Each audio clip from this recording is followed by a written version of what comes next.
तो मेरे पास आ गया है ये पोको फ़ोन। ठीक है, अभी मैं इसको अनबॉक्स करता हूँ, देखें अंदर क्या निकलता है। सूप.com से मंगाया है।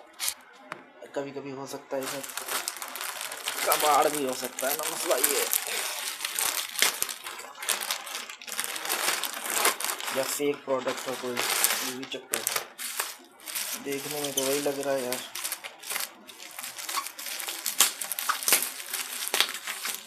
Let's try. This one is POCOPHONE by Xiaomi. I don't believe. ये कौन सा वर्जन है? Purified Black 128 GB. Okay. Global version. Black. Alright. Thank God कि ये फ़ोन ही निकला। मुझे लगा कि प्लास्टिक का डिब्बा होगा। तो ये है मेरा पोको फ़ोन। मैंने इसको मंगाया है कहाँ से? soup.com से। Well, thanks a lot for delivering this poco phone to me.